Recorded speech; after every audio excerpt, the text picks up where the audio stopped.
بین الاقوامی وکلا تنظیموں نے پاکستان میں سماجی کارکن اور وکیل ایمان مزاری اور ان کے شوہر ہادی چٹھا کے خلاف کیس اور عدالتی ہراسانی پر تحفظات کا اظہار کرتے ہوئے حکومت کے سامنے مطالبات رکھے ہیں۔ Lawyers for lawyers, the international bar associations human rights institute, the law society of England and Wales, the international commission of jurists, the international observatory of lawyers at risk اور the council of bars and law societies of Europe نے اپنے اعلامیے میں کہا ہے کہ ہمیں مصدقہ اطلاعات ملی ہیں کہ ایمان مزاری اور ہادی چٹھا کے خلاف حالیہ کیس میں فرد جرم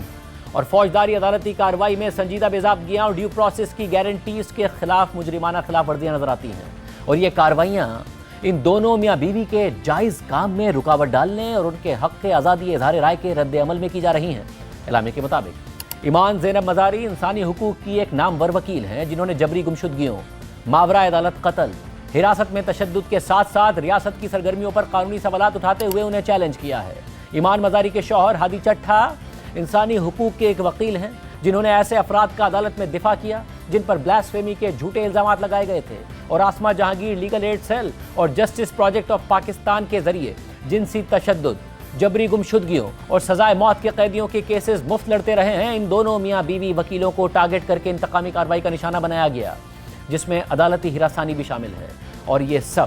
ان دونوں کے انسانی حقوق اور قانون کے کام کی وجہ سے کیا گیا، ان دونوں کے احتساب اور رول آف لاء کے لیے واضح موقف کی وجہ سے کیا گیا۔ ایمان مزاری اور ہادی چٹھا کے خلاف حالیہ کیس ان کی طرف سے 2021 سے 2025 کے درمیان کی جانے والی ٹویٹس کی بنیاد پر بنایا گیا ہے، اور وہ ٹویٹس انہوں نے انسانی حقوق کی خلاف ورزیوں کے خلاف کی تھی۔ یہ کیس پیکا کے قانون کے تحت بنایا گیا ہے، جس کے نتیجے میں ایمان مزاری اور ہادی چٹھا کو 3 سے 14 سال قید کی سزا ہو سکتی ہے اور تقریباً 5 کروڑ روپے تک کا جرمانہ ہو سکتا ہے۔ 30 اکتوبر 2025 کو فرد جرم لگنے کے بعد ایمان مزاری اور ہادی چٹھا کے خلاف کارروائی تیزی سے آگے بڑھائی جا رہی ہے، اور اس میں پروسیجر کی بے قاعدگیاں اور عدالتی جانبداری واضح نظر آتی ہے، جس سے ٹرائل کی شفافیت پر سنجیدہ سوالات اٹھتے ہیں۔ پھر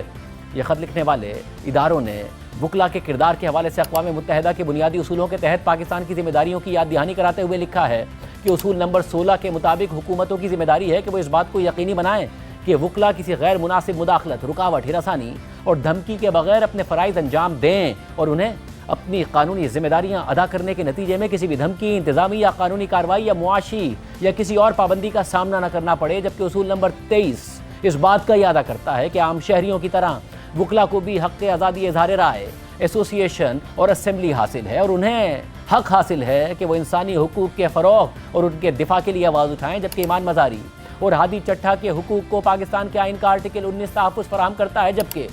universal declaration for human rights اور international covenant on civil and political rights بھی ان حقوق کو تحفظ فراہم کرتے ہیں۔ اور کیونکہ Pakistan international covenant on civil and political rights کا سگنیٹری ہے، اس لیے پاکستان قانونی طور پر اس بات کا پابند ہے کہ اس معاہدے کے مقاصد کی پاسداری کو یقینی بنائے، اور ان تحفظات کی روشنی میں اس خط پر دستخط کرنے والی تمام تنظیمیں پاکستانی اتھارٹیز سے یہ مطالبہ کرتی ہیں کہ ایمان مزاری اور ہادی چٹھا کے خلاف تمام چارجز ڈراپ کیے جائیں، اور ان کے خلاف تمام کرمنل پروسیڈنگز ختم کی جائیں جو ان کی جائز پروفیشنل سرگرمیوں اور حق آزادی اظہار رائے کے حوالے سے ہیں۔